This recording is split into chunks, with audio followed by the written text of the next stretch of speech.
시청자 여러분 안녕하십니까? 헬로티비 뉴스입니다. 민선 8기 김포시 임기가 어느덧 반환점을 돌아 1년 6개월가량 남았습니다. 김병수 시장이 공약했던 철도 공약 중 5호선 연장은 올해 예타 결과를 발표 앞두고 있는데요. 반면 또 다른 철도 공약이었던 북부권 트램 도입은 좀처럼 진척을 보이지 않고 있습니다. 김진재 기자입니다. 민선 8기 김포시가 내세웠던 56개 공약 중 시 선도 사업의 하나였던 북부권 노면 전차 도입. 김포시 공약집에 따르면 김포 구례동에서 통진 누산을 거쳐 인천 강화까지의 26.3km를 트램으로 연결하는 사업입니다. 김병수 김포시장 취임 후 약 2년 6개월이 흘렀지만 북부권 트램 도입 공약은 별다른 진척을 보이지 않고 있습니다. 시 홈페이지에 공개된 공약 이행 현황을 살펴보면 지난 2022년부터 2024년까지 매년 목표 달성률은 100%를 기록하고 있지만 최근 2년간 세부 추진 내용은 교육과 토론회, 박람회 참석이 전부입니다. 올해 계획안 역시 지자체 견학 및 벤치마킹 내용뿐입니다. 앞서 김포시가 지난 2022년 8월부터 진행한 사업 타당성 검토에서는 트램 사업이 경제성을 확보하지 못하는 것으로 분석됐습니다. 전혀 노선에 대한 그 안내나 어떤 계획이 너무 미미해서 그거에 대해서 확인을 해봤을 때 일단 저희 그 광역철도 전체의 용역의 계획이 들어가 있기는 한데 BC 값이 0.7 이하로 나온 걸로 이제 보여지고요. 김포시의 재정으로 혹은 민자 투자로 뭐 진행이 될 수도 있겠지만 지금 뭐 전혀 제가 봤을 때는 진행이 안 되고 있고. 특히 시가 올해 계획했던 트램 도입 사전 타당성 검토 용역은 김포시의 본예산 심사에서 용역비 3억 원이 전액 삭감되면서 추진 여부조차 불투명한 실정입니다. 트램 도입 공약과 관련해 김포시 철도과는 추경을 통해 용역 예산을 확보할 예정이라며 현재 여건에 맞게 다시 사업성을 검토해야 한다고 밝혔습니다. 또 사업 구간은 김포 전역에 대해 다시 검토할 예정이라며 상위 철도망 계획 반영에 대해서는 아직 경기도 제2차 도시철도망 구축 계획 고시 전이기 때문에 사업 검토가 먼저라고 설명했습니다. 다만 김포시가 추경을 통해 용역 예산을 확보하더라도 남은 민선 8기 임기를 고려하면 통상 1년가량 걸리는 사전 타당성 검토 용역을 임기 내 마무리할 수 있을지는 미지수입니다. 헬로티비 뉴스 김진재입니다. 부천시가 경기도에 신청한 2040년 부천 도시기본계획안이 최근 승인을 받았습니다.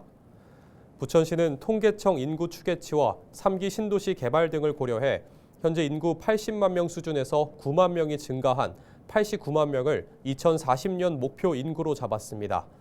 또 공간 구조는 신규 개발 사업을 비롯해 GTX, 지하철 노선 신설 등을 이유로 거점 변화를 고려해 1도심, 3부 도심, 3지역 중심으로 계획했습니다.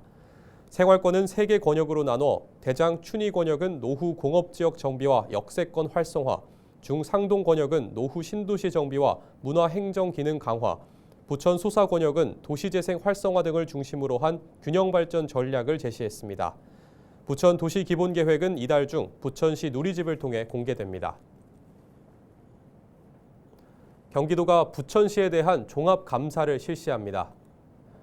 이에 따라 경기도는 도 예산이 투입되거나 법령 등에서 정한 위임 사무를 중점적으로 감사하며 도민감사관 등 외부 전문가들을 참여시킬 예정입니다.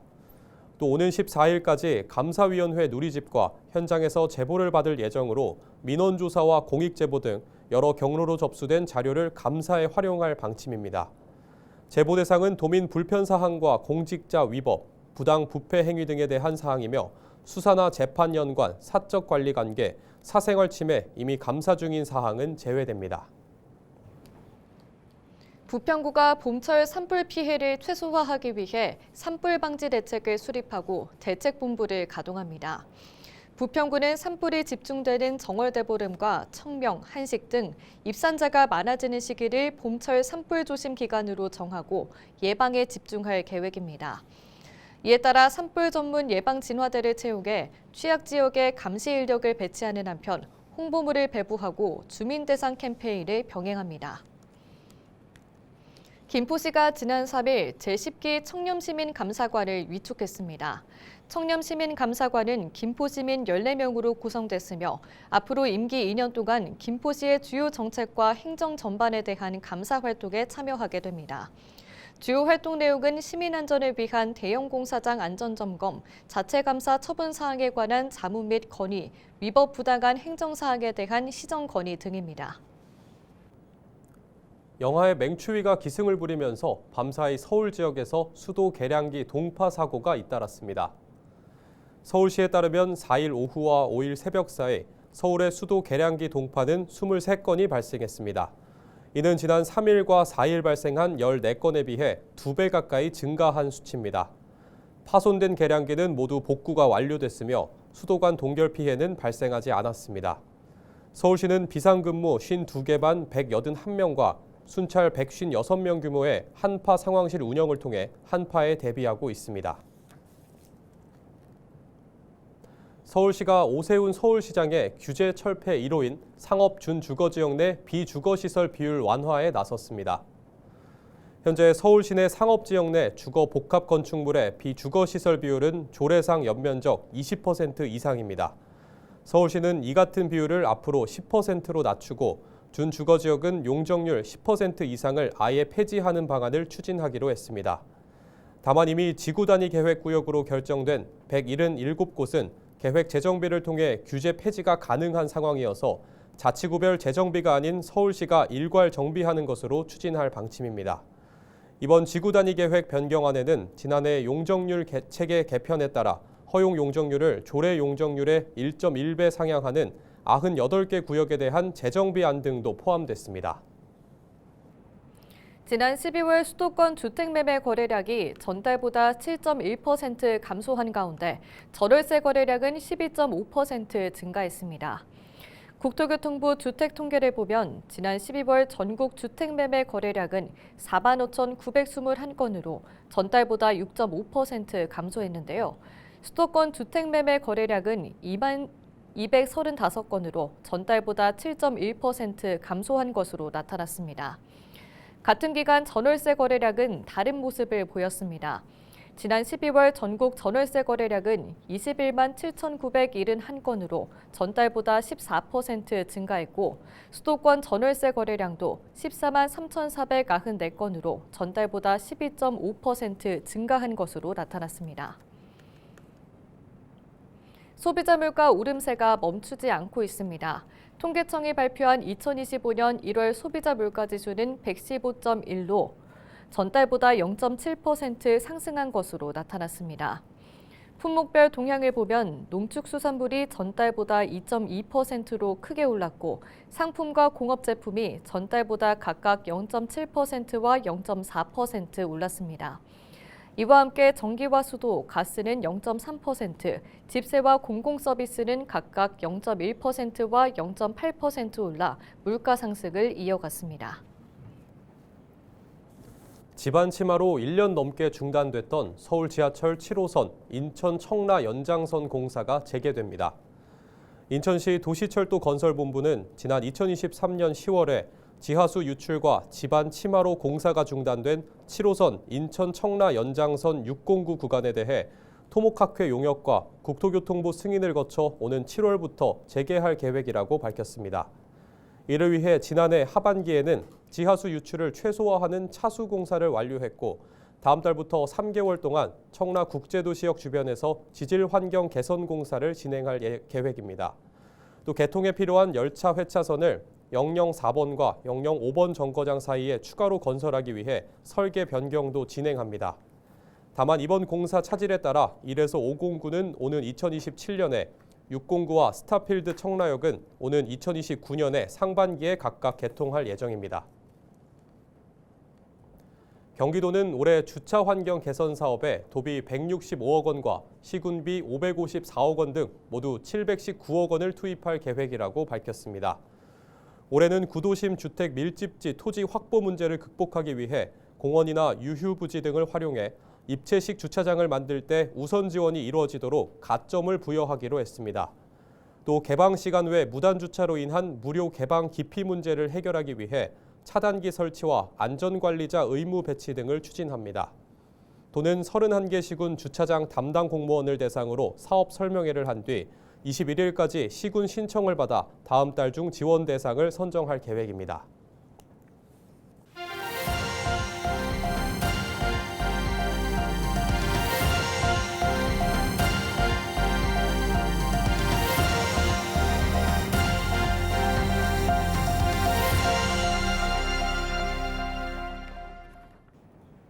경기연구원이 지난해 부천 호텔 화재를 비롯한 최근 경기도 재난 사례를 분석한 결과 기존 컨트롤타워 확립만으로는 재난에서 신속한 대응이 어려운 것으로 파악됐습니다.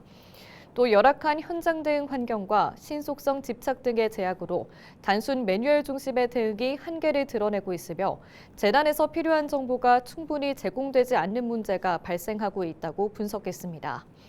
이에 따라 중요한 결정을 내려야 할 때 하향식 통제보다는 재난 대응 조직이 협력하고 관리하는 방식으로 운영할 것을 제안했습니다. 그러면서 임무 중심의 거버넌스 관행 확립, 인권 침해 개선, 재난안전 데이터 관리 체계화, 공공관계 형성 등을 포함한 협업 기능을 개선해야 한다고 강조했습니다. 경기도가 올해 725억 원을 투입해 9,163개의 장애인 일자리를 창출하겠다고 5일 밝혔습니다. 도는 장애인 일자리 창출을 위해 세부 추진 사업 27개를 마련했는데요. 행정도우미와 도서관 사서 보조, 시각장애인 안마사 파견 등 전국 최대 규모로 일자리를 마련한다는 방침입니다. 특히 장애인 직업재활 시설의 직업훈련과 직업재활 서비스의 질을 향상한다는 계획입니다. 최근 인천 지역으로 난민 신청이 몰린 것으로 나타났습니다. 법무부가 공개한 지방 출입국 외국인 관서별 난민 신청 현황을 보면 난민 제도가 시행된 지난 1994년 3월부터 지난해 말까지 인천 지역 누적 난민 신청 건수는 17,760건으로 집계됐습니다. 이는 서울 46,196건에 이어 두 번째로 많은 수치입니다. 특히 지난 2023년과 지난해로 범위를 좁히면 인천이 서울을 앞지르고 있습니다. 2023년에는 3,930건이, 지난해에는 3,764건이 신청됐는데 국내 전체 신청 건수의 20%가 넘는 숫자입니다. 법무부는 인천이 수도권이라서 살기 편리하면서 서울보다 집값을 비롯해 생활비가 적게 드는 점이 영향을 미친 것으로 보인다고 분석했습니다. 한편 국내 누적 신청 건수는 12만 건을 넘어섰으며 심사에는 평균 4년 이상 소요되고 난민 인정률은 2.7%에 그치고 있습니다. 난민 신청 사유는 정치적 의견이 24,513건으로 가장 많았고 난민 신청 상위 5개국은 러시아와 카자흐스탄, 중국, 파키스탄, 인도로 나타났습니다. 인천시가 다자녀 가구와 청년, 소상공인 등을 상대로 전기차 구매 보조금을 추가 지원하기로 했습니다. 추가 지원 대상은 다자녀 가구와 청년, 생애 최초 차량 구매자와 차상위 계층, 택시 구매자 등으로 전기차 구매 시 최대 100만 원을 추가 지원합니다. 소상공인과 차상위 계층, 농업인이 전기 화물차를 구매할 경우에는 20만 원의 추가 지원금을 받을 수 있습니다.